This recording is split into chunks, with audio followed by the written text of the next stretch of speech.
Praise the Lord. இயேசு கிறிஸ்துவின் சந்ததியாராக இருக்கிற சகோதர சகோதரிகள் யாவருக்கும் இயேசுவின் நாமத்தினால அன்பின் வாழ்த்துக்கள். இந்த நாளில் கூட நாம் அந்த ஆன்லைன் வாயிலாக குடும்படி தேவன் கிருபை செய்திருக்கிறார். நாம் இந்த நாளுக்கு நம்ம ஜெபித்து நம்ம துவங்குவோம். நாம் ஜெபிப்போம். எங்களை நேசிக்கிற நல்ல தகப்பனே, இந்த நாளுக்காக நன்றி செலுத்துகிறோம். ஆண்டவரே, இந்த நாளுக்கு கூட உங்களுடைய கிருபை நாள் இந்த ஆன்லைனில் கூட்டி சேர்த்துக்கு நன்றி. நாங்கள் அநேக காரில் கற்றுருக்கிறோம், இன்னும் கற்றுக்கிற வேண்டிய காரில் அநேகங்கள் உண்டு. அதை கற்றுவதற்கு வேண்டிய ஞானத்தை தாங்க. இன்றைக்கு கூட நாங்கள் கற்றுக்கொள்ள போகிற பாடங்களை புரிந்து கொள்வதற்கும் கற்றுவதற்கும் வேண்டிய ஞானத்தை நீங்கள் ஒவ்வொருவருக்கும் தரும்படி ஜெபிக்கிறோம். எங்களை தாழ்த்தி ஒப்புக் கொடுக்கிறோம். இயேசுவின் நாமத்தில் ஜெபிக்கிறோம் நல்ல தகப்பனே. ஆமேன், ஆமேன், ஆமேன். ஓகே, ஸோ நம்ம எப்பொழுதும் கர்த்தருடைய வார்த்தையை தியானிச்சு தான் போவோம் இல்லையா? ஸோ இன்னைக்கு கூட நம்ம கர்த்தருடைய வார்த்தையை நம்ம தியானித்து விட்டு நம்ம கிளாஸ்க்குள்ளே போகலாம். நம்ம சிஸ்டர் ஷீலா இருக்கிறாங்க, அவங்க வந்து கர்த்தருடைய வார்த்தையை பகிர்ந்து கொள்வாங்க. கர்த்தருடைய நாமம் மகிமைப்படுவதாக. நாம் கடந்த நாட்களிலே ஆராதனை என்பது என்ன, ஆராதனையிலே நாம் என்னென்ன செய்கிறோம், ஆராதனையின் மூலமாக என்ன செய்ய போகிறோம், அல்லது இசையை கற்றுக்கொண்டு என்ன செய்ய போகிறோம் அப்படின்ற காரியத்தை தான் நம்ம பார்த்து கொண்டிருக்கிறோம். அநேக நேரங்களிலே இசை வாசிக்கிறவர்கள் ஆராதனை வீரர்களாக மாறுகிறதை நாம் பார்க்கிறோம்.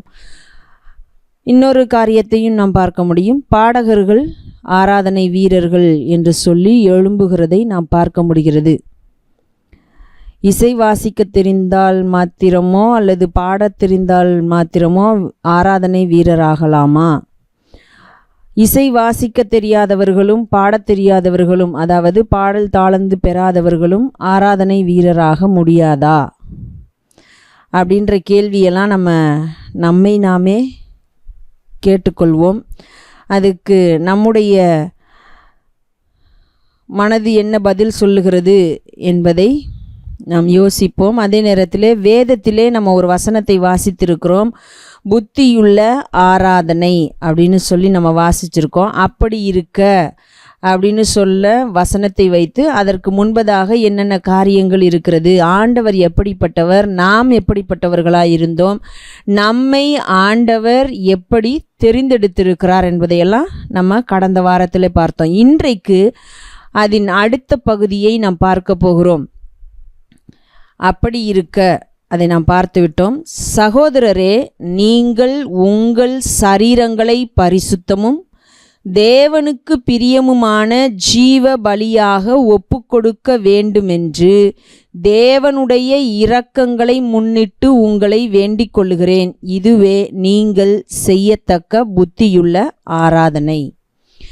இப்போ ரோமாபுரியிலே இருந்ததான சபை, அதாவது தேவனுடைய பிள்ளைகள் கூடி வருகிற அந்த சபையாரை பார்த்து இங்கே அப்போஸ்தலனாகிய பவுல் என்ன சொல்லுகிறார் அப்படின்னு சொன்னால், 2 விஷயங்களை சொல்லுகிறார். ஒன்று, நம்முடைய சரீரங்களை பரிசுத்தமும் அதே நேரத்திலே நம்முடைய சரீரங்களை தேவனுக்கு பிரியமுமான ஜீவ பலியாக ஒப்பு கொடுக்க வேண்டும். இந்த 2 காரியங்களையும் நாம் செய்யும் பொழுதுதான் அது புத்தியுள்ள ஆராதனையாக இருக்கும். ஏதோ கைகளை உயர்த்தியோ கைகளை விரித்தோ முழங்கார்படியிட்டோ அல்லது உருக்கமாக கண்களிலிருந்து கண்ணீர் வழிவதோடோ அல்லது எப்படி சொல்வது, நம்முடைய உள்ளத்தின் ஆழத்திலிருந்து என்று சொல்லும் பொழுது நம்முடைய குரல் மாறி அல்லது நம்முடைய வாய்ஸ் எல்லாம் கொஞ்சம் வித்தியாசமாக இருக்கிறது போல இருந்து அப்படியெல்லாம் இருந்து நம்ம ஒரு சில பாடல்களை பாடுவதனால அது ஆராதனை ஆகாது, விசேஷமாய் புத்தியுள்ள ஆராதனையும் ஆகாது. நமக்கு 2 விஷயங்கள் புத்தியுள்ள ஆராதனையிலே இடம்பெறுகிறது. அது என்ன அப்படின்னு சொல்லி நம்ம பார்த்தோமானால், நம்முடைய சரீரத்தை பரிசுத்தமாக அதே நேரத்திலே நம்முடைய சரீரத்தை தேவனுக்கு பிரியமான ஜீவ பலியாக ஒப்பு கொடுக்க வேண்டும். இது எப்படி செய்யப்படுகிறது அப்படின்றது தான் நம்ம இன்னும் ஒரு சில வாரங்களுக்கு தியானிக்க போகிறோம். முதலாவது நம்ம பார்க்கிறோம், நம்முடைய சரீரங்களை பரிசுத்தமும். நம்முடைய சரீரத்தை நாம் பரிசுத்தமாக தேவனுக்கு ஒப்பு கொடுக்க வேண்டும். ஏன்? நம்ம பழைய ஏற்பாட்டிலும் வாசிக்கிறோம், அதே நேரத்தில் புதிய ஏற்பாட்டிலும் நம்ம வாசிக்கிறோம். என்ன அப்படின்னு சொன்னால் 1 பேதுரு 1ஆம் அதிகாரம் 14 - 16 வசனங்கள் இங்கே நாம் வாசிக்க முடியும். நம்மை அழைத்தவர் பரிசுத்தராய் இருக்கிறது போல நாமும் பரிசுத்தராய் இருக்க வேண்டும். லேவியராகமத்தில் வாசிக்க முடியும், நான் கர்த்தர், நான் பரிசுத்தர், ஆகையால் நீங்களும் பரிசுத்தராய் இருங்கள். அப்போ ஆண்டவர் எப்பொழுதுமே எதிர்பார்க்கிற ஒரு விஷயம் என்ன? ஆராதனை என்று சொல்லி வரும் பொழுது, தேவனை மகிமைப்படுத்துகிறோம் என்று சொல்லுகிறோமே, தேவனை துதிக்கிறோம் என்று சொல்லுகிறோமே, தேவனுக்காக வாழ விரும்புகிறோம் என்று சொல்லுகிறோமே, அவருக்காக ஊழியம் செய்ய விரும்புகிறேன் என்று இத்தனை காரியங்களை சொல்லுகிறோமே, அப்படிப்பட்டவர்களாகிய நாம் ஆராதனை என்பதிலே நம்முடைய சரீரத்தை பரிசுத்தமாக ஒப்பு கொடுக்க வேண்டும். ஏன் என்று சொன்னால், நம்மை அழைத்தவர், நம்முடைய தேவன், நமக்காக ஜீவனை தந்தவர், நம்முடைய இரட்சகர் பரிசுத்தர். ஆகையால் நாமும் பரிசுத்தராய் இருக்க வேண்டும். அவரை தொழுது கொள்ளுகிற நாமும் பரிசுத்தமுள்ளவர்களாய் காணப்பட வேண்டும். அவர் அவருடைய இரத்தத்தினாலே நம்மை கழுவி பரிசுத்தமாக்குகிறார். அந்த பரிசுத்தத்தை காத்து கொள்ள வேண்டியது நம்முடைய வேலை, நம்முடைய கடமை. முதலாவது அவர்தான் நம்மை பாவத்திலிருந்து கழுவி பரிசுத்தமாக்குகிற தேவனாயிருக்கிறார். அப்படி அவர் பரிசுத்தமாக்கி நம்மை அவருடைய பிள்ளைகளாக்கும் பொழுது, அதற்கு பிற்பாடு நாம் நம்முடைய சரீரத்தை பரிசுத்தமாக காத்து கொள்ள வேண்டும். 1 கொரிந்தியரில் நாம் வாசிப்போம், நம்முடைய சரீரத்தை தேவன் அசுத்தத்திற்கு அல்ல பரிசுத்தத்திற்கே தந்திருக்கிறார் என்று சொல்லி வாசிக்க முடியும். அப்போ பரிசுத்தமாக ஒப்பு கொடுக்க வேண்டும். இன்னும் அநேக விஷயங்களை நம்ம வாசிக்க முடியும். சங்கீதம் 96:9, 29:2, 1 நாளாகமம் 16:29, இப்படிப்பட்ட இடங்களிலெல்லாம் நாம் வாசிக்கிறது என்ன அப்படின்னு சொல்லி பார்த்தோமானால், இந்த வசனம் நமக்கு நன்றாக தெரிந்த ஒரு வசனம்தான். பரிசுத்த அலங்காரத்துடனே கர்த்தரை தொழுது கொள்ளுங்கள், கர்த்தரை சேவியுங்கள். அவரை நம்ம எப்படி ஆராதிக்க வேண்டும் என்று சொன்னால், பரிசுத்த அலங்காரத்தோடு ஆராதிக்க வேண்டும், பரிசுத்தத்தோடு அவரை தொழுது கொள்ள வேண்டும். அதை தான் நம்ம பார்க்கிறோம். மறுபடியுமாக வேதம் நமக்கு கற்றுக் கொடுக்கிற ஒரு விஷயம், நாம் பரிசுத்தமாக அவரை தொழுது கொள்ள வேண்டும், அவரை ஆராதிக்க வேண்டும், அவருக்காக வாழ வேண்டும். சரி, எங்கெல்லாம் பரிசுத்தமாக இருக்கணும்? எப்பெல்லாம் பரிசுத்தமாக இருக்கணும்? எங்கேயாவது இந்த இடத்துல மாத்திரம் பரிசுத்தமாக இருந்தால் போதும் அப்படின்றது போல ஏதாவது ஒரு விஷயம் இருக்கிறதா? நம்ம என்ன நினைக்கிறோம்? அநேக நேரங்களிலே சபையின் பாஸ்டர், மேய்ப்பர்கள் என்று சொல்லப்படுகிற இடத்திலே காணப்படுகிறவர்கள் சொல்லுகிறதான ஒரு கருத்தை நம்ம பார்க்க முடிகிறது. என்ன அப்படின்னு சொன்னால், நீ எங்கேயோ எப்படியோ இருந்துட்டு போ, ஆனால் நீ எப்பொழுது சபைக்கு வருகிறாயோ, அதாவது சபை என்ற இந்த கட்டிடத்திற்குள்ளே வரும் பொழுது நீ எப்படித்தான் வர வேண்டும்? இப்படித்தான் வர வேண்டும், இப்படித்தான் இருக்க வேண்டும், இதை தான் செய்ய வேண்டும், இதை செய்யக்கூடாது என்று சொல்லி கட்டளையிடுகிறதை பார்க்கிறோம். அப்போ சபை என்று சொல்லப்படுகிற, ஆலயம் என்று சொல்லப்படுகிற அந்த கட்டிடத்திற்குள்ளே மாத்திரம் நாம் பரிசுத்தமாக இருந்தால் போதுமா? ஒழுங்காக நடந்து கொண்டால் போதுமா? அதை தான் தேவன் நம்மிடத்திலே எதிர்பார்க்கிறாரா? அதுதான் நம்முடைய சரீரத்தை பரிசுத்தமாக ஒப்பு கொடுத்தலினுடைய அடையாளமாக காணப்படுகிறதா? நாம் சபை என்று சொல்லப்படுகிற கட்டிடத்தை அலங்கரிக்கிறோம், வண்ணமயமாக்குகிறோம், அதில் என்னென்னவெல்லாம் செய்ய முடியுமோ அதையெல்லாம் செய்கிறோம். ஏன் நம்மை கூட வெளிப்புறமாக அலங்கரித்து கொள்ளுகிறோம். மற்றவர்கள் நம்மை பார்க்கும் பொழுது தாழ்வாக நினைத்து விடக்கூடாது, நம்மை குறைவாக எடை போட்டு விடக்கூடாது என்பதற்காக எத்தனையோ காரியங்களை செய்கிறோம், மெனக்கெடுகிறோம், எல்லாவற்றையும் நாம் செய்கிறோம். அப்படிப்பட்ட நாம் தேவன் நம்மிடத்திலே எதிர்பார்க்கிற பரிசுத்தம் என்கிற அலங்காரத்தோடு கூட தேவனுடைய பிள்ளைகளாய் கூடி வருகிறோமா? சபை என்று சொல்லும் பொழுது அந்த கட்டிடம் சபை அல்ல, நாம் தான் சபை, நாம் தான் தேவனுடைய ஆலயமாக இருக்கிறோம். அப்போது நாம் எப்படி கூடி வருகிறோம்? நாம் கூடி வரும் பொழுது எப்படி கூடி வருகிறோம்? ஒன்று, நாம் நம்முடைய வீட்டிலே எப்படிப்பட்டவர்களாய் இருக்கிறோம், நம்முடைய வேலை ஸ்தலத்திலே எப்படிப்பட்டவர்களாய் காணப்படுகிறோம். ஆண்டவர் இந்த இடத்துல மட்டும்தான் பார்க்குறாரு, அங்கெல்லாம் போகும்போது கண்டு கொள்வதில்லை. நம்முடைய வீட்டில் அவர் கண்டுக்கிறதில்ல, நம்ம வேலை ஸ்தலத்தில் அவர் கண்டுக்கிறதில்ல. நம்ம எங்கேயோ எப்படியோ இருக்கலாம், ரோட்லலாம் நம்ம எப்படி வேணால் இருக்கலாம், ஆனால் அந்த கட்டிடத்திற்குள் மாத்திரம்தான் அப்படி இருக்க வேண்டும் என்று சொல்லி எதிர்பார்க்கிறாரா என்றால் நம்ம எல்லாருக்கும் தெரியும், இல்லை என்பது தான் பதில். ஏனென்றால் அவர் எங்கும் இருக்கிற தேவனாக காணப்படுகிறார். அவர் எங்கும் இருக்கிறார், நமக்குள்ளே இருக்கிறார், நமக்குள்ளே வாசம் பண்ணுகிறார் என்று சொல்லும் பொழுது அவர் நாம் எங்கெல்லாம் இருக்கிறோமோ அங்கெல்லாம் நம்மோடு கூட இருக்கிற தேவனாக இருக்கிறார். அப்படி என்றால் நாம் எங்கே வேண்டுமானாலும் எப்படி வேண்டுமானாலும் இருந்து கொள்ளலாம் என்று சொல்லுவது தவறு. அப்படி நாம் இருக்கவும் முடியாது, இருக்கவும் கூடாது. அப்படி ஒருவேளை இயேசுவை பின்பற்றின சீஷர்கள் இருந்திருப்பார்கள் என்று சொன்னால் நிச்சயமாக கிறிஸ்தவர்கள் என்ற பெயர் வழங்கப்பட்டிருக்காது.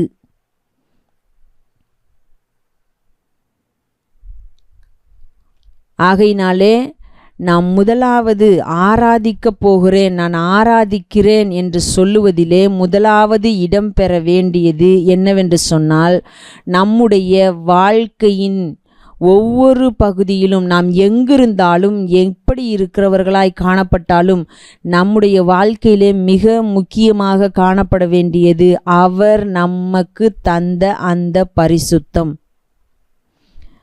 ஏதோ இது நம்முடைய செய்கைகளினால கிடைக்கிறது இல்லை, அவர் நம்மை பரிசுத்தமாக்கி இருக்கிறார். ஆகையினாலே அந்த பரிசுத்தத்தோடு நாம் காணப்பட வேண்டும். அந்த பரிசுத்த அலங்காரத்தோடு நாம் கர்த்தரை தொழுது கொள்ளுகிறவர்களாக, ஆராதிக்கிறவர்களாக இருக்க வேண்டும். அந்த பரிசுத்த அலங்காரம்தான் நமக்கு அலங்காரமாக இருக்க வேண்டும். ஆகையினால புத்தியுள்ள ஆராதனையின் முதல் பகுதியாக காணப்படுகிற நம்முடைய சரீரத்தை பரிசுத்தமாக ஒப்பு கொடுப்பதிலே நீங்களும் நானும் எப்படி இருக்கிறோம் என்பதை சோதித்து பார்ப்போம், ஆராய்ந்து பார்ப்போம். அதிலே நாம் தேவனுக்கு பிரியமாக நடந்து கொள்ளுவோம். அவரையே நமக்கு முன்பாக நிறுத்தி அவருடைய நாமத்தை மகிமைப்படுத்துவோம். அது நம்முடைய சரீரத்தை பரிசுத்தமாக ஒப்பு கொடுப்பதின் மூலமாக இருக்கட்டும். தேவன் தாமே நம்முடைய வாழ்க்கையின் மூலமாக மகிமைப்படுவாராக. ஓகே, நல்ல ஒரு வார்த்தை கேட்டோம். தொடர்ந்து நம்ம கேட்போம். நம்ம இன்னைக்கு கூட நம்ம லெசனுக்குள்ளே போகலாம். டபுள் ஷார்ப் நம்ம சொல்லும் பொழுது தான் அப்படி சொல்லுவோம். நம்ம வாசிக்கும் பொழுது டபுள் ஷார்ப், இப்போ டி டபுள் ஷார்ப் அப்படின்னு சொன்னாலும் அது என்ன தான் ஆமாம், டி டபுள் ஷார்ப் அப்படின்னாலும் ஈ தான். எஃப் டபுள் ஷார்ப் அப்படின்னு சொன்னால் ஜி தான். நம்ம வாசிக்க போகிறது ஜி தான். எஃப் டபுள் ஷார்ப் அப்படின்னு தனியாக ஒரு பிளாக் கீ கிடையாது. ஸோ நான் ஏற்கனவே சொன்னேன், நம்ம வாசிக்கும் பொழுது எந்த வித்தியாசமும் கிடையாது, அதே கீ தான். பட் சொல்லும் பொழுதும் எழுதும் பொழுதும் நம்ம அந்த ஸ்கேலுக்கு இப்படி தான் சொல்லணும், அப்படி தான் சொல்லுவாங்க. நம்ம ஆன்லைனில் ஏதோ நோட்ஸ் எடுக்கிறோம் அப்படின்னா நீங்கள் அந்த ஸ்கேல்ஸ் எடுக்கும் பொழுது அப்படி தான் அந்த நோட்ஸ் இருக்கும். சரியா? ஸோ ப்ராப்பராக மியூசிக் பட்ஜெட் எல்லாருமே அப்படி தான் யூஸ் பண்ணுவாங்க. சரியா? ஸோ அதனால் அதை நம்ம கொஞ்சம் டெய்லி ஒரு தடவை வாசிச்சாவே போதும். எல்லா ஸ்கேல்ஸும் மேஜர் மைனர் எல்லாமே ஒரு தடவை வாசிச்சிங்கனாவே, காலைல ஒரு தடவை சாயந்தரம் ஒரு தடவை ஒரு 5 மினிட்ஸ் வாசித்தா கூட நம்ம ஸ்கேல்ஸ்லாம் மெமரைஸ் ஆகிடும். சரி, ஓகே. ஸோ இன்றைக்கி நம்ம பார்க்க போகிறது மைனர் ஸ்கேல்ஸ். ஓகே, ஸோ நம்ம மேஜர் ஸ்கேலுக்கு ஒரு ஃபார்முலா பார்த்தது போல் மைனர் ஸ்கேல் பார்ப்போம். ஸோ அதுக்கு பேசிக்காக நமக்கு தேவையானது மேஜர் ஸ்கேலையும் பார்த்தது தான் half step, whole step. Half step அப்படின்னா என்ன அப்படின்னா நெக்ஸ்ட் ஸ்டெப். ஹோல் ஸ்டெப் அப்படின்னா skip the next step. Half ஸ்டெப்னா அடுத்த படிக்கட்டு, ஹோல் ஸ்டெப்னா ஒரு படிக்கட்டு தாண்டணும். ஸோ ஸ்டெப்ஸ் பார்க்குறீங்க இல்லை, நெக்ஸ்ட் ஸ்டெப் 1லேருந்து ஹாஃப் ஸ்டெப்னா 2, 2லேருந்து 3, 3லேருந்து 4, 4லேருந்து 5, 5லேருந்து ஹாஃப் ஸ்டெப்னா 6, 6லேருந்து ஹாஃப் ஸ்டெப்னா 7, 7லேருந்து ஹாஃப் ஸ்டெப்னா 8, 8லேருந்து ஹாஃப் ஸ்டெப்னா 9. So next step. So half ஸ்டெப்பில் பெரிய குழப்பம் இருக்காது. ஹோல் ஸ்டெப்பில் தான் ஒரு சில நேரம் நம்ம மிஸ்டேக் பண்ணலாம். அதுவும் ஈஸி தான். என்னென்னு ஒரு பையன் தாண்டணும். ஸோ 1லேருந்து ஹோல் ஸ்டெப் அப்படின்னா 3, 3லேருந்து ஹோல் ஸ்டெப்னா 5, 5லேருந்து ஹோல் ஸ்டெப்னா 6 விட்டுட்டு 7, 7லேருந்து ஹோல் ஸ்டெப்னா 8 விட்டுட்டு 9, 9லேருந்து 11, 11லேருந்து 1, 12லேருந்து 2க்கு போயிடும். ஸோ ஹோல் ஸ்டெப் அப்படின்னா ஈவன் நம்பரில் 2ல் ஆரம்பிச்சிச்சு அப்படின்னா 2 to 4, 4 to 6, 6 to 8, 8 to 10, 10 to 12. So இன்னும் கொஞ்சம் ஈஸியாக ஞாபகம் வச்சுக்கலாம்னா next odd number or next even number. So அந்த மாதிரி பார்த்தோம். Okay, so minor scale formula, minor ஸ்கேலுக்கு வேறு ஃபார்முலா, மேஜர் ஸ்கேலுக்கு வேறு ஃபார்முலா.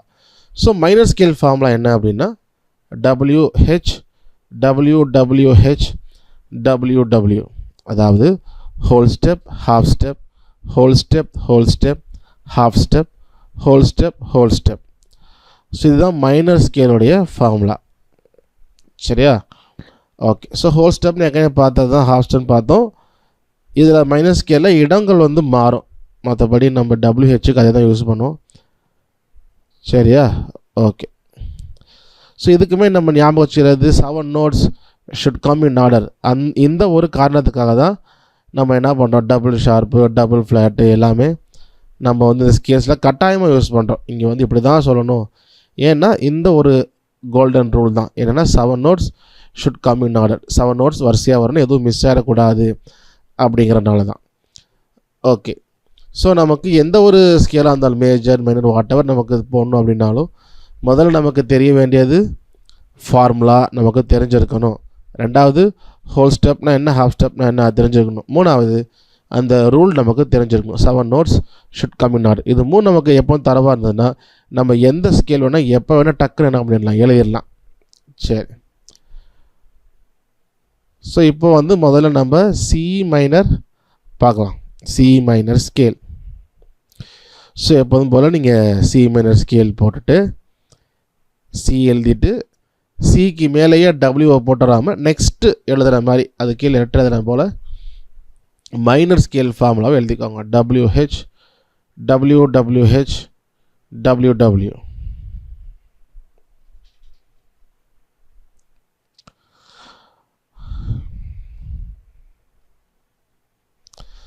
ஓகே, ஸ்டார்ட் பண்ணலாமா?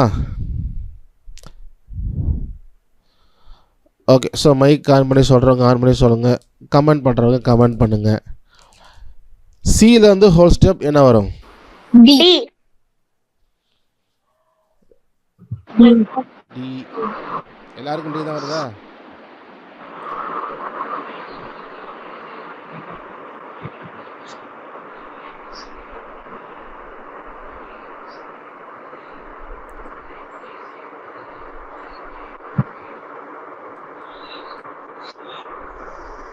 ஓகே, ஸோ நம்ம வந்து பார்த்துருவோம் டி வருதா.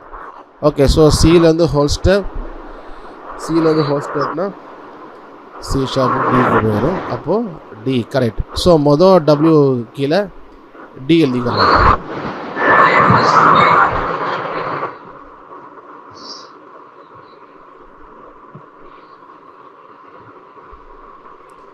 நெக்ஸ்ட்டு வந்து ஹெச் இருக்குது, ஹெச்னா ஹாஃப் ஸ்டெப். டிலேருந்து ஹாஃப் ஸ்டெப் என்ன வரும்? E sharp. இ ஷார்ப்பா, டி ஷார்ப்பா? E sharp. E sharp. E sharp, E flat, E sharp. E flat, மாற்றமா சொல்கிறீங்களே. டி ஷார்ப்பா, இ ஷார்ப்பா, இ ஃப்ளாட்டா? பொறுமையாக வச்சு சொல்லுங்கள். E sharp. E flat. E flat, E sharp. Okay, ஏன் இவ்வளோ குழப்பம்? நல்லா கவனிங்க. இப்போ டியில் இருக்கிறோம் இல்லையா, டி வந்து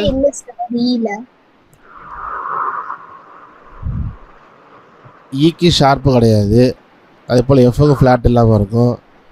சரி பார்ப்போம்.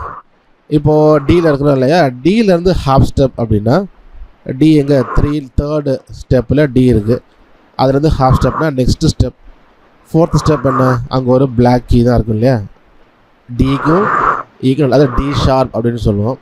ஆனால் நமக்கு டி வந்துருச்சு, டிக்கு அப்புறம் இன்னொரு டி வர முடியாது, இ தான் வரணும். டி ஷார்ப்புக்கு இன்னொரு பேர் என்ன, இ ஃப்ளாட். ஈக்கு ஃப்ளாட் இருக்குது தானே இல்லையா, இ ஃப்ளாட்னு கீ இல்லையா? எஃப் ஃப்ளாட்னா கீ கிடையாது, பட் அதுவுமே எஃப் ஃப்ளாட்னா நம்ம ஈக்கு யூஸ் பண்ணுவோம். சரியா, நம்ம தியரி எழுதும் பொழுது. புரிஞ்சிச்சா மற்றவங்களுக்கும்? ஓகே, ஸோ டியிலேருந்து half step E flat. So ஹெச்சுக்கு நேராக இ ஃப்ளாட் போட்டுருங்க.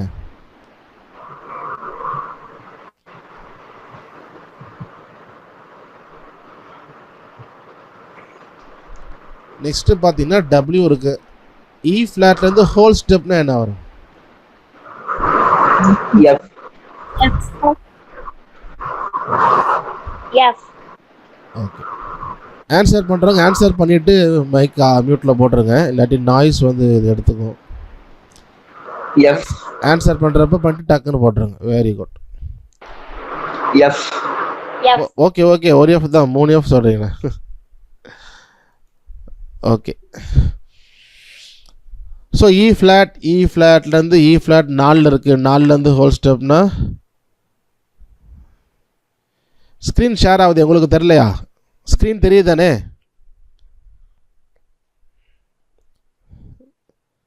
எனக்கு ப்ரெசன்டிங் தான் காட்டுது. ஸ்க்ரீனை ஷேர் பண்ணுறேன் சிஸ்டர் பிரதராக தெரியல. நீங்கள் எதுக்கும் ஃபோனில் செக் பண்ணுங்கள், ஷேர் ஆகிட்டு தான் இருக்குது. Okay okay good. Okay, so E ஃப்ளாட்ல ஹோல் ஸ்டெப் அப்படி சொல்லும் பொழுது இ ஃப்ளாட் அப்புறம் இ இருக்கா, இயை ஸ்கிப் பண்ணிவிட்டு எஃப்க்கு போயிடும். ஸோ கரெக்ட், இ ஃப்ளாட்லேருந்து ஹோல் ஸ்டெப் எஃப். ஸோ அப்போ டபிள்யூ கீழே எஃப் எழுதிக்கோங்க.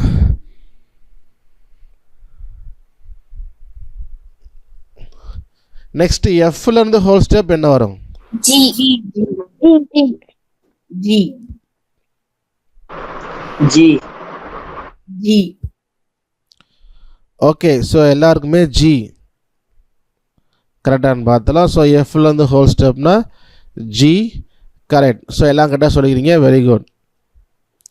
ஸோ அப்போ அந்த டபிள்யூ கீழே ஜி எழுதிக்கோங்க எல்லாரும். நெக்ஸ்ட்டு ஹெச் இருக்குது. ஹெச்னா ஹாஃப் ஸ்டெப், நல்லா யோசிச்சு சொல்லுங்கள். ஜியிலேருந்து ஹாஃப் ஸ்டெப்னா என்ன வரும்? A flat. A flat. A flat. A flat. A flat. எல்லாருக்குமே ஏ ஃப்ளாட் தான் வருதா? A flat. A flat.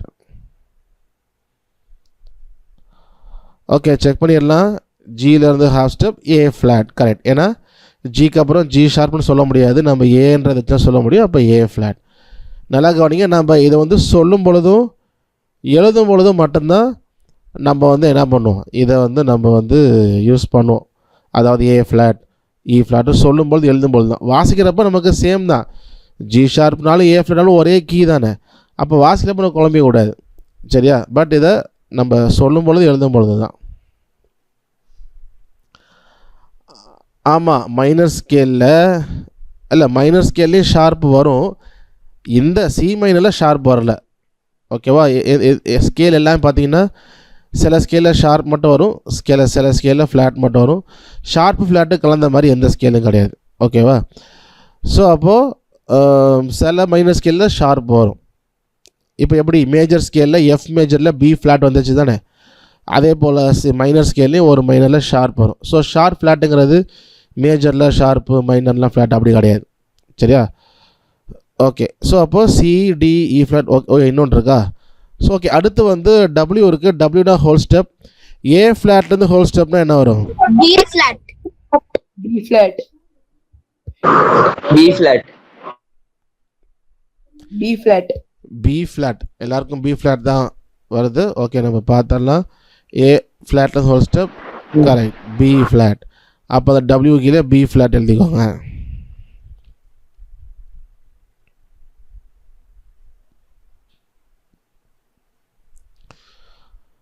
Okay, so லாஸ்ட்டாக ஒரு டபிள்யூ இருக்குது. இப்போ பி ஃப்ளாட்லேருந்து ஹோல் ஸ்டெப்னா C. C. C. Okay, so எல்லோரும் சி சொல்லியிருக்கிறீங்க. நான் பார்த்துடலாம். B flat whole step C, correct. C. டியா? யாருக்கு டி வந்துச்சு?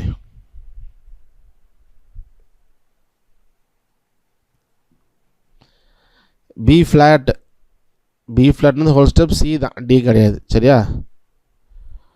ஓகே, அப்போது லாஸ்ட் டபிள்யூ கீழே C. C. C, yeah. So அப்போ C minor scale C, D, E flat, F, G, A flat, B flat, C. So finger number அதே தான், 1 2 3 1 2 3 4 5. So மைனரில் almost எல்லாத்துக்குமே 1 2 3 1 2 3 4 5 தான் வரும். இந்த ஃபிங்கர் எதுக்கு நம்பர் போடுறோம் சார் கீழே? ஃபிங்கர் நம்பர் நம்ம ரைட் ஹேண்ட் வாசிப்போம் இல்லையா, அதோடைய ஃபிங்கர் ஒன்றுனா கட்ட விரல், அதுபோல் ஃபிங்கர் நம்பர் இது ஒரு ப்ராக்டிஸ் பண்ணுறதுக்காக சொல்கிறதுக்காக.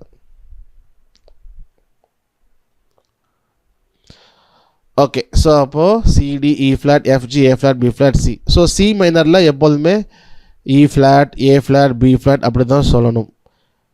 அதை விட்டு டி ஷார்ப், அப்புறம் ஜி ஷார்ப், ஏ ஷார்ப் அப்படின்னு யாருமே சொல்ல மாட்டாங்க. ப்ராப்பராக மியூசிக் படிச்சு யாரும் சொல்ல மாட்டாங்க. சரிங்களா? அது தெரியாதவங்க தான், இந்த ரூல் தெரியாதவங்க தான் என்ன பண்ணுவாங்கன்னா, அதெல்லாம் ஒன்றும் இல்லை, நம்ம ஏ ஷார்ப் எழுதிக்கலாம், பி ஷார்ப் ஜி ஷார்ப் போட்டுக்கலாம், அதே கிதன்னு வாசிக்க போகிறேன்னு நினச்சிக்குவாங்க. ஸோ அப்படி வந்து நமக்கு வாசிக்கிறப்ப பெரிய வித்தியாசம் நான் சொன்னேன் இல்லையா, அதனால பெரிய குத்தம் இல்லை. பட் அந்த ஒரு ரூல் இருக்கிறனால ப்ராப்பராக மியூசிக் படித்தவங்க அப்படி யூஸ் பண்ண மாட்டாங்க. நம்ம கற்றுக்கிறதுக்கு வேணும் எழுதிக்கலாமே ஒழிய பர்சனல் யூஸுக்கு நம்ம ஒரு என்ன சொல்ற வெளியே வாசிக்கும் போது அங்கே நமக்கு சொல்லும் பொழுதும் நம்ம அப்படி யூஸ் பண்ணோம்னா ப்ராப்பராக மியூசிக் படித்தவங்க நம்மளை ஒரு மாதிரி தான் பார்ப்பாங்க. சரியா? Okay, next D minor scale. So formula எழுதிக்கோங்க. D minor scale WH WWH WW. டபிள்யூக்கு முன்னாடி, டபிள்யூக்கு நேராக டி போட்டுறாமல் கொஞ்சம் முன்னாடி ஒரு நோட் முன்னாடி தள்ளி எழுதுறது போல் டியை போட்டுறணும்.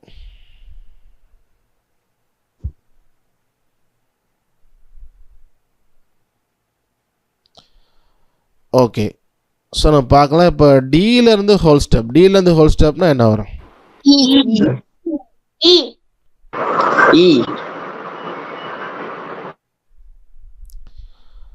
ஓகே, ஸோ எல்லாருமே ஈ சொல்லியிருக்கீங்க, செக் பண்ணலாம். கரெக்ட், டியிலேருந்து ஹோல் ஸ்டெப் டி ஷார்ப் போட்டுட்டு இ. அப்போ மொதல் டபிள்யூ கீழே இ எழுதிக்கோங்க எல்லோரும். ஓகே, நெக்ஸ்ட் வந்து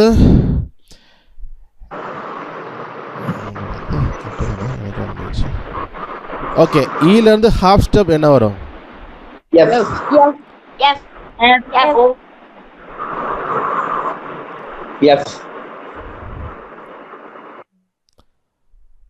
ஓகே, நம்ம எஃப் எல்லாம் சொல்லியிருக்கிறீங்க, செக் பண்ணலாம். இலேருந்து half step F. Correct, very good, எல்லாருமே கரெக்டாக சொல்லியிருக்கிறீங்க. இலேருந்து half step F.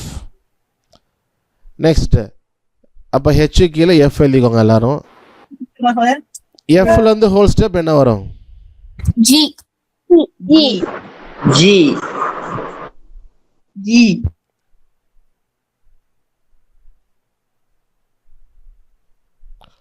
Okay, G சொல்லிக்கிங்க, செக் பண்ணிடலாம். எஃப்லேருந்து whole step G. Correct, F sharp போட்டுட்டு ஜிக்கு போயிடும், ஒரு படிகள் தாண்டணும் இல்லையா? அப்போ அந்த டபிள்யூ கீழே ஜி எழுதிக்கோங்க. நெக்ஸ்ட் ஜிக்கு அப்புறம் டபிள்யூ இருக்கு. ஜிலேருந்து ஹோல் ஸ்டெப்னா என்ன வரும்?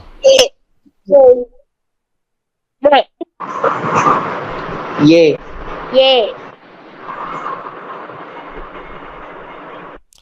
ஓகே, நம்ம செக் பண்ணலாம். ஜிலேருந்து ஹோல் ஸ்டெப் ஏ. கரெக்ட், ஒன் டைம் ஆன்சர் பண்ணால் போதும். ஓகே, ஸோ ஜிலேருந்து ஹோல் ஸ்டெப் ஏ. அப்போ அந்த டபிள்யூ கீழே ஏ எழுதிக்கோங்க. ஆன்சர் பண்ணிட்டு மைக் ஆஃபில் போட்டுருங்க, இல்லை ஓகேவா? அப்போ தான் கொஞ்சம் க்ளீனாக இருக்கும். அவசரப்படாமல்.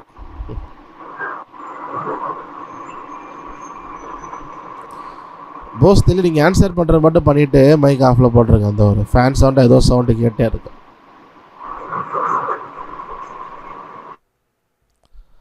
Okay, thank you, good. ஏன்னா ரெக்கார்டிங் வேறு பண்ணுறதுனால அப்புறம் அதில் அந்த நாய்ஸ் வந்துடும். அதே போல் மற்றவங்க கேட்குறதுக்கும் டிஸ்டர்ப். ஓகே, ஆன்சர் பண்ணுறப்ப டக்குன்னு ஆன் பண்ணிவிட்டு ஆன்சர் பண்ணிவிட்டு போட்டிங்கன்னா கொஞ்சம் நமக்கு கிளியராக இருக்கும், சைலண்ட்டாக இருக்கும். Okay, thank you. இப்போது ஏ போட்டிருக்கோமா? ஏலேருந்து ஹாஃப் ஸ்டெப்னா என்ன வரும்? B flat. B flat. B flat.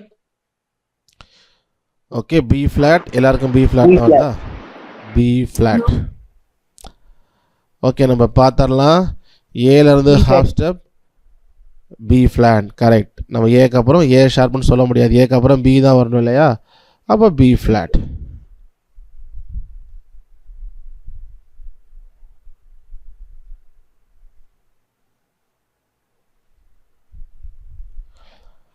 அப்போ ஹெச் கீழே பி ஃப்ளாட் போட்டுக்கோங்க. அடுத்து டபிள்யூ இருக்குது. பி ஃப்ளாட்லேருந்து ஹோல் ஸ்டெப்னா என்ன வரும்? C. C. C. C. C. எல்லாருக்கும் சி தான் வருதா? யார் யாருக்கோ டிஇ வந்த மாதிரி இருந்துச்சு சொன்ன மாதிரி. C. சி. ஓகே, செக் பண்ணலாம். பி ஃப்ளாட்லேருந்து ஹோல் ஸ்டெப் சி, கரெக்ட். ஏன்னா பி ஃப்ளாட்லேருந்து பி விட்டுட்டு சி, 11லேருந்து 1. C. C.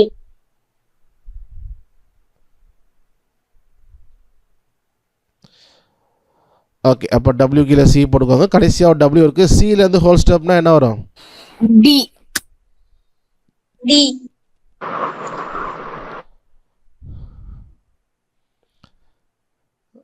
ஓகே, ஸோ எல்லாருக்கும் டி தான் வருது, கரெக்ட். சிலேருந்து ஹோல் ஸ்டெப்னா டி, சி ஷார்ப் போட்டுட்டு டிக்கு போயிடும்.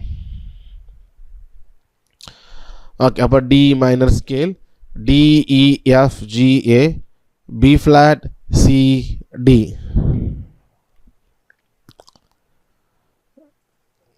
கீழே 1 2 3 1 2 3 4 5 ஃபிங்கர் நம்பர், சரியா? ஸோ ரைட் ஹேண்டில் 1 2 3 1 2 3 4 5 இருக்கும். லெஃப்ட் ஹேண்ட் வாசிக்கும் பொழுது 5 4 3 2 1 3 2 1 அந்த மாதிரி இருக்கும். ஏன்னா 21 ஆரம்பிக்கிறனால 5ல் ஆரம்பிக்கும், அதையும் பார்த்துக்கோங்க. ஓகே, நெக்ஸ்ட்டு இ மைனர். எல்லாமே இ மைனர் ஸ்கேல் எழுதிக்கோங்க, ஃபார்முலா எழுதிக்கோங்க. Minor scale formula WH WWH WW. Okay, நம்ம ஸ்டார்ட் பண்ணலாம். இலேருந்து ஹோல் ஸ்டெப்னா என்ன வரும்? F. F. F. F G flat. F வருது.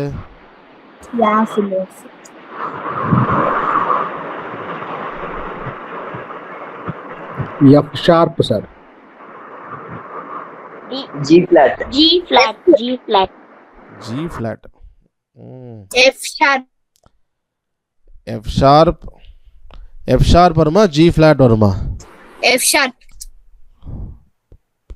நம்ம இ வந்திருக்கு இல்லையா? இக்கு அப்புறம் என்ன தான் வரணும்? ABCDE எஃப் தான் வரணும். F sharp. ஸோ அதனால் இங்கே நம்ம எஃப் ஷார்ப்னு தான் சொல்லணும்.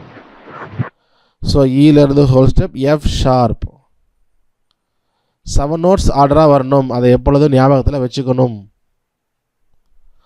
அப்போ டபிள்யூ கீழே எஃப் ஷார்ப் போட்டுக்கோங்க.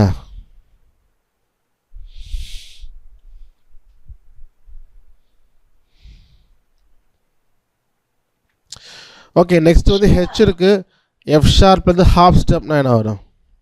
G. G. G. G. G.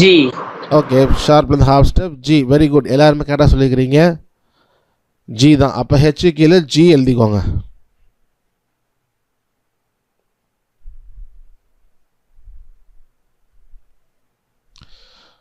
Okay, so next W இருக்குது. டபிள்யூனா ஹோல் ஸ்டெப். ஜிலேருந்து ஹோல் ஸ்டெப்னா என்ன வரும்? A. A. A. Okay, A. Check பண்ணலாம். எல்லாரும் ஏ சொல்லியிருக்கிறீங்க. ஜிலேருந்து ஹோல் ஸ்டெப்னா ஏ, கரெக்ட். ஜி ஷார்ப் போட்டுட்டு ஏக்கு போயிடும், ஒரு படிகள் தாண்டணும். அப்போ அந்த டபிள்யூ கீழே ஏ எழுதிக்கோங்க.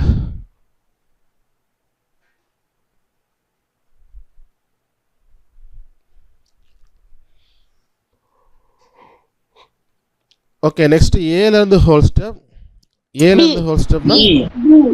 D. B. Diya Diya B. E. The B for Bombay. AB. B. B for Bombay, B for ball. B for bat. B for bat. B for Bible. B for Bible. Okay, so நம்ம பார்த்துடலாம். ஏலேருந்து whole step B, correct, very good. Next பியிலேருந்து அடுத்து H இருக்கு, half step. பியிலேருந்து half ஸ்டெப்னா C. C.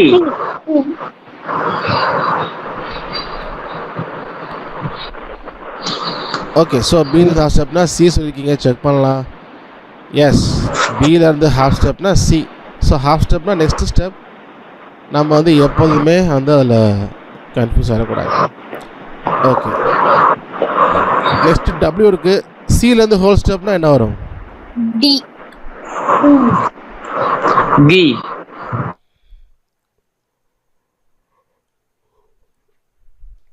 Okay, D சொல்லியிருக்கிறீங்க, check பண்ணலாம். சியா? D. டி. ஓகே, சிலேருந்து ஹோல் ஸ்டெப் டி. சி ஷார்ப்பை விட்டுட்டு டி. ஸோ அப்போ அந்த டபிள்யூ கீழே டி எழுதிக்கோங்க.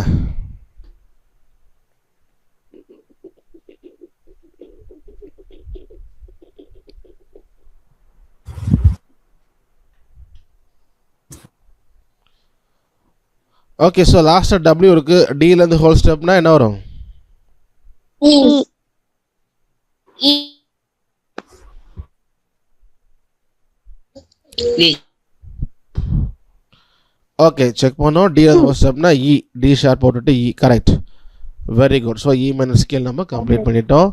இ minor scale E, F sharp, G, A, B, C, D, E.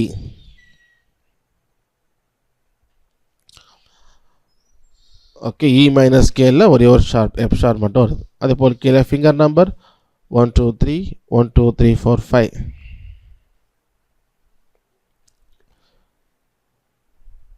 Next F minor.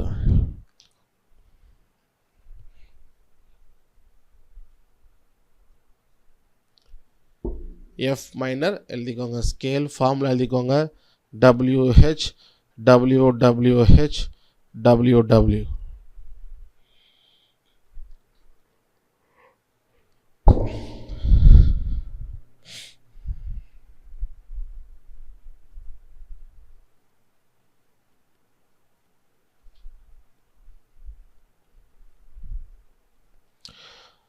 Okay, நம்ம ஸ்டார்ட் பண்ணலாம். எஃப்லேருந்து ஹோல் ஸ்டெப்னா என்ன வரும்?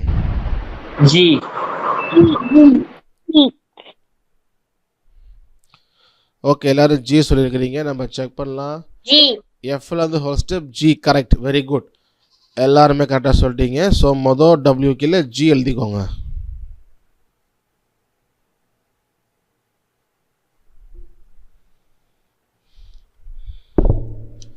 நெக்ஸ்ட் ஹெச் இருக்கு. ஹெச்னா ஹாஃப் ஸ்டெப். ஜிலேருந்து ஹாஃப் ஸ்டெப்னா என்ன வரும்? A flat. A flat. A flat. A flat. What? A flat.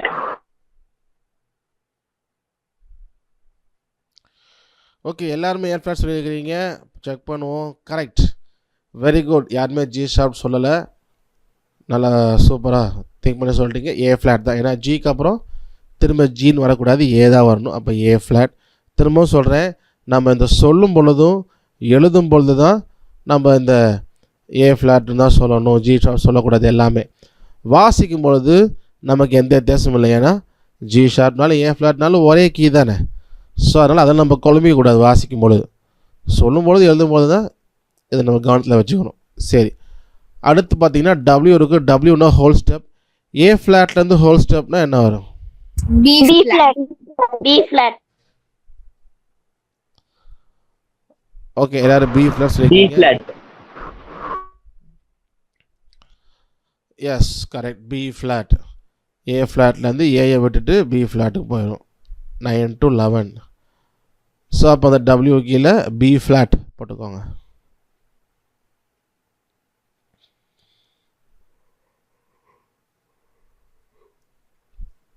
Next W இருக்குது. டபிள்யூனா ஹோல் ஸ்டெப். பி ஃப்ளாட்லேருந்து ஹோல் ஸ்டெப்னா என்ன வரும்? C. C. C. T. Okay, யாரும் சி சொல்லியிருக்கிறீங்க, நம்ம செக் பண்ணலாம். பி ஃப்ளாட்லேருந்து ஹோல் ஸ்டெப்னா சி, கரெக்ட். பி ஃப்ளாட்லேருந்து பியை விட்டுட்டு சிக்கு போயிடும். 11லேருந்து 1 ஹோல் ஸ்டெப். அப்போ அந்த டபிள்யூ கீழே சி எழுதிக்கோங்க.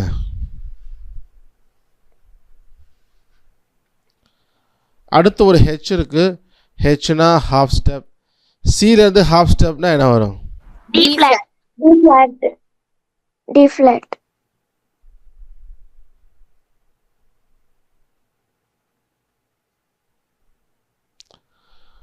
ஓகே, ஸோ சிலேருந்து half step D flat.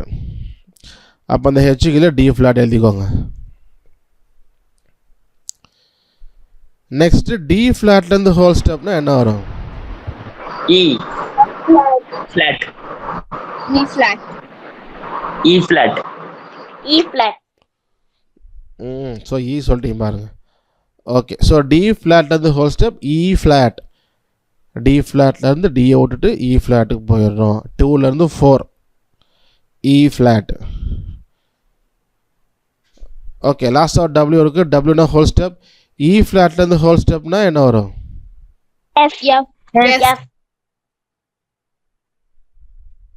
F. Yes, F is the right answer. அப்போ F F. Minor scale, F correct.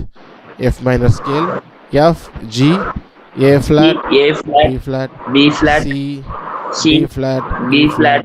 F. E flat. F. So finger number அதே தான், 1 2 3 1 2 3 4 5 எழுதிக்கோங்க. ஸோ ரைட் ஹேண்டில் கட்டர் தான் 1, left ஹேண்ட்லேயும் cutter தான் 1. ஞாபகத்தில் வச்சுக்கோ.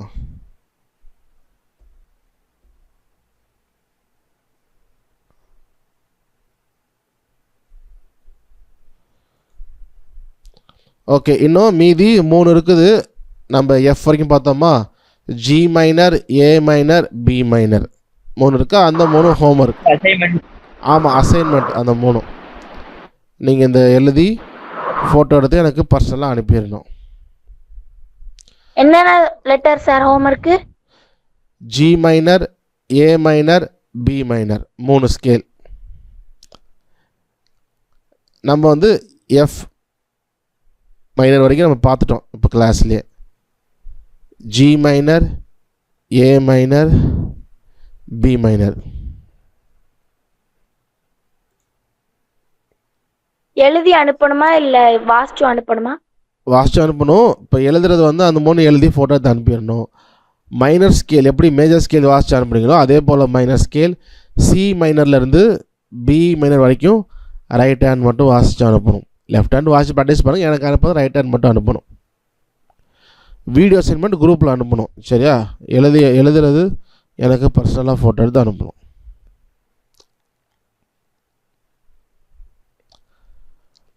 Okay, ஏதாவது doubts இருக்கா அந்த லெசனில்? எனி டவுட்ஸ் இந்த லெசனில், போன லெசனில்? No sir. ஓகே, வேறு யாருக்காச்சும்?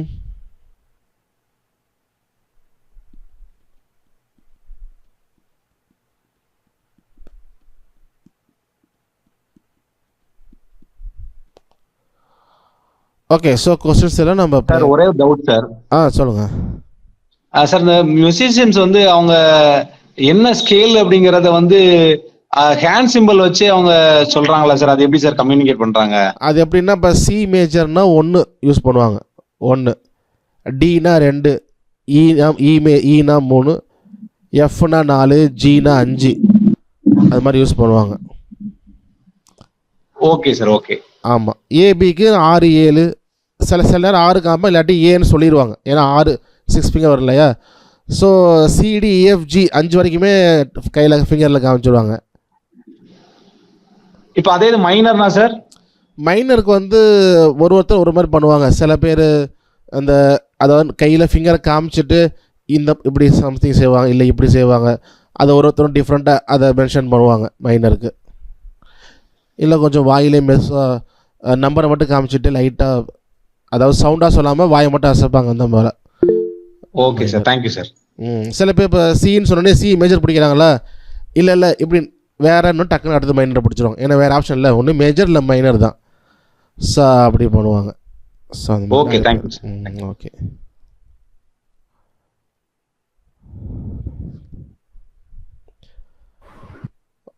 Okay then. ஸோ நம்ம கொஸ்டின் நம்ம ப்ரேயர் பண்ணி அப்லோட் பண்ணலாம்.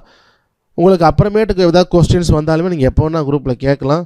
அதனால் நீங்கள் கிளாஸ் கிளாஸ் போயிடுச்சு, கிளாஸ் தான் கேட்கணும் அப்படி இல்லை. ஸோ நீங்கள் எல்லோரும் அதை புரிஞ்சுக்கணும், சரியா? அதனால் எப்போ வேணால் நீங்கள் கொஸ்டின் கேட்கலாம். ஸோ நம்ம ஓரளவுக்கு வந்து நமக்கு வந்து இன்னும் ஒரு கிளாஸ் தான் நம்ம அதை ஸ்கேல் முடிச்சிடும். ஸ்கேல் ரொம்ப ரொம்ப முக்கியம். நீங்கள் டெய்லி வாசிங்க. நம்ம கார்டு இம்ப்ரூவைஸ் பண்ணுறதுக்கு, கார்டு கொஞ்சம் இன்சர்ட் பண்ணுறதுக்கு, கார்டு புதுசாக நம்ம ஆட் பண்ணுறதுக்கு, எல்லாத்துக்குமே நம்ம வந்து நமக்கு என்ன அந்த ஆன் த ஸ்பாட்டில் பண்ணுறதுக்கு நோட்ஸ் தான் நமக்கு தெரிஞ்சிருக்கணும், சரியா? நமக்கு வந்து அட்லீஸ்ட் நமக்கு நோட்ஸ் தெரியும், என்ன நோட்ஸ் வரும்னு நமக்கு தெரிஞ்சிருக்கும். இப்போ சி மைனர் அப்படின்னா C, D, E flat, F, G, A flat, B flat, C, இந்த மாதிரி நம்ம ஸ்கேல் தெரிஞ்சிருக்கணும். அப்போ தான் நமக்கு என்ன ஆகுனா லைவில் வாசிக்கிறப்போ இந்தந்த கார்டு ட்ரை பண்ணலாம், இந்தந்த கார்டெலாம் வரும், நமக்கு வந்து டக்குன்னு கிளிக் ஆகும். அதுக்கு நமக்கு ஸ்கேல் வந்து நமக்கு தெரிஞ்சிருக்கணும். அதுக்கு வந்து நீங்கள் ஸ்கேலை மனப்பாடம் பண்ண முடியாது, மனப்பாடம் பண்ணாலும் ரொம்ப கஷ்டம். டெய்லி வாசிங்க டைம் கிடைக்கிறப்ப.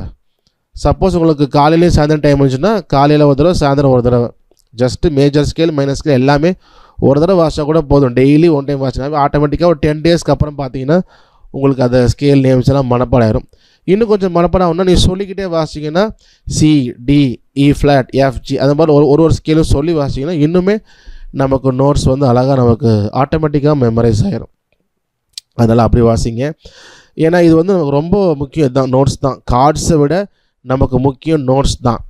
நீங்கள் வந்து ஒரு பாட்டுக்கு நான் கார்டு வாசிக்கணும், அதை நான் இம்ப்ரூவைஸ்லாம் பண்ணுறதில்ல, கொடுக்குற கார்டை அப்படியே வாசித்தா போதும் அப்படின்ற மாதிரி ஒரு சும்மா காப்பி கேட் மாதிரி இருந்தால் போதுன்றது போல் நமக்கு இருந்தோம் அப்படின்னா நமக்கு கார்டை மட்டும் வாங்கி வாசிட்டு போயிடலாம்.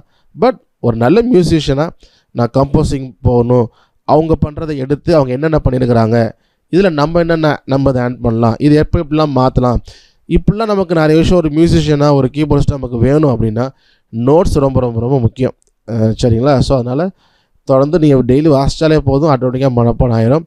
ஸோ அதனால் என்ன இது நான் சொல்கிறது வந்து இன்னும் கொஞ்சம் நம்ம பாட்டு போகிறப்பெல்லாம் உங்களுக்கு நல்லாவே தெரியும் இது எந்த அளவுக்கு நான் சொல்கிறது உண்மை அப்படின்னு. ஸோ நீங்களே பார்த்துக்கோங்க. சரி, ஓகே, நம்ம ஜெபிச்சு நம்ம வந்து நிறைவு செய்யலாம். மற்ற விஷயங்களும் குரூப்பில் நீங்கள் எப்போ வேணால் நீங்கள் கேளுங்க. நான் நான் குரூப்பில் லிங்க் வந்து நான் ஷேர் பண்ணுறேன். சரி, நம்ம ப்ரேயர் பண்ணலாம். எங்களை நேசிக்கிற நல்ல தகப்பனே அப்பா, அந்த நாளுக்கு நன்றி செலுத்துக்கிறோம். இந்த நாள் கூட உங்களுடைய பிள்ளைகளாக நாங்கள் கூடி ஆண்டவரே இந்த கீபோர்டை கற்றுக்கொள்வதற்கு ஒரு சில காரியங்களை கற்றுக்கொண்டிருக்கிறோம், முக்கியமான காரியங்கள். இதை நாங்கள் முழுமையாக புரிந்து கொள்ள, இது எல்லாவற்றையும் நாங்கள் தேர்ந்தவர்களாக இருக்க, உம்முடைய நாம மகிமைக்காக நாங்கள் எல்லாவற்றையும் பயன்படுத்த நீங்கள் கிருபை செய்யுங்க. அப்போ அந்த நாள் கூட கலந்து ஒருவரையும் உங்களுக்கு கருத்தில் தாழ்த்தி ஒப்பு கொடுக்குறேன். நீங்கள் ஆசீர்வாதம் வழி நடத்துங்க. இயேசுவின் நாமத்தில் ஜெபிக்கிறோம் நல்ல தகப்பனே, ஆமேன். என் ஆத்மாவே கர்த்தரை ஸ்தோத்திரி, என் முழுமே பரிசுத்த நாமத்தை ஸ்தோத்திரி. என் ஆத்மாவே கர்த்தரை ஸ்தோத்திரி, அவர் செய்த சகல உபகாரங்களை மறவாதே. ஆமேன், ஆமேன், ஆமேன்.